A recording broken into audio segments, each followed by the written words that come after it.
Day 164 and 165 mga kapaps at week 29. Ito na po yung gawa nila mga kapaps kasi hindi po ako nakapag-visit kahapon kaya binidyo ko na lang ngayon. Ito po yung kanilang gawa. Hello mga kapaps! Akyat po tayo ngayon dito sa itaas.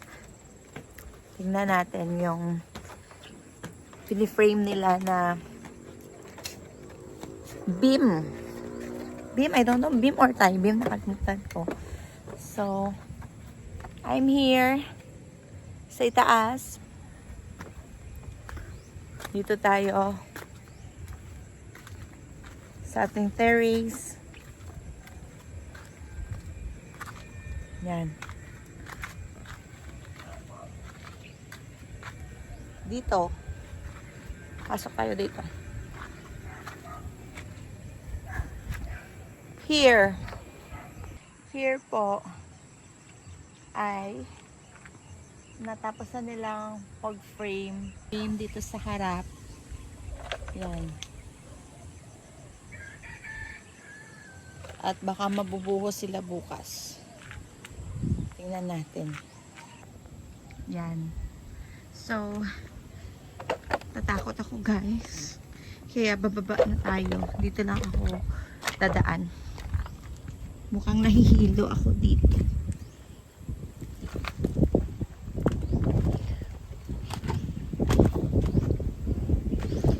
Yan. Dito sa harap. Natapos na nila mag-frame. So, siguro, isasabay nila yung ito. Yan. Kaya nasabi ko, meron po ako solar light na binili.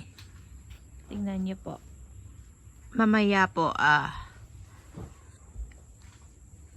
papaganahin natin ito mamayang gabi. Ngayon po ay Wednesday at aakyat ako sa itaas para tingnan yung third day nila ngayong week. So, sabi ko nga kanina, it's Wednesday ngayong week na ito at tingnan natin guys. Nga po, yun, natapos na dito sa front. Bubuhusan nila bukas. At saka dito yung banda sa terrace. Mas malaki yung dito sa terrace. Mas malapad. At saka dito sa gilid at sa likod. So, pagtapos nilang dito, maglagay ng forma, pagtapos nilang bumuhos, ay ililipat nila dito sa gitna at sa gitna at dito gitna din, no? Horizontally and vertically at dito sa gilid. Yan. I'm here po, tumatambay dito sa itaas at nakikita ko po yung hospital. Yan, yung hospital. Yan po yung view natin dito. Your RMPH. And of course, itong subdivision na ito ay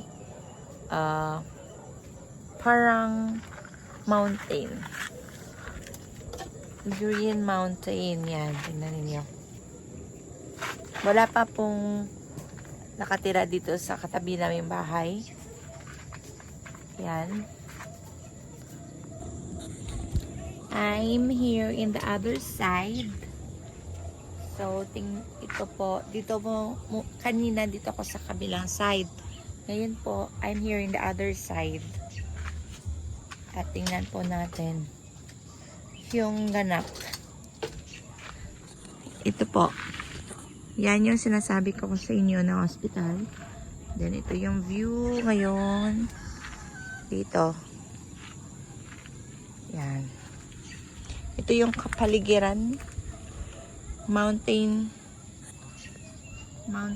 talaga ito. Yan. project po doon sa kabila. Ito po, mountain talaga. Mag-feel yung mountain. At yung view, yun. Yan. Yung Capiz, no? Kala ko sa tapas lang. At sa Roa City din pala. At ito yung aking neighbor, naka-solar panel. Gusto ko rin ng ganyan, pero gawin ko kung makakaya pa sa susunod na mga years. Hello mga kapaps, nagbuhos po sila kanina at whole day po nila natapos. Pakita ko po sa inyo mga kapaps. Sila nag-start na magbuhos. Then dito kaya pala po mas mahaba po yung beam natin dito kasi po para po hindi na po sila mag-hollow blocks dito sa ilalim. Kasi terrace po natin itong whole area na ito. Terrace po natin ito hanggang dito. Yan. At saka dito sa labas. Yan, mga kapaps. Bumuhos sila hanggang doon sa likod. Hanggang dito.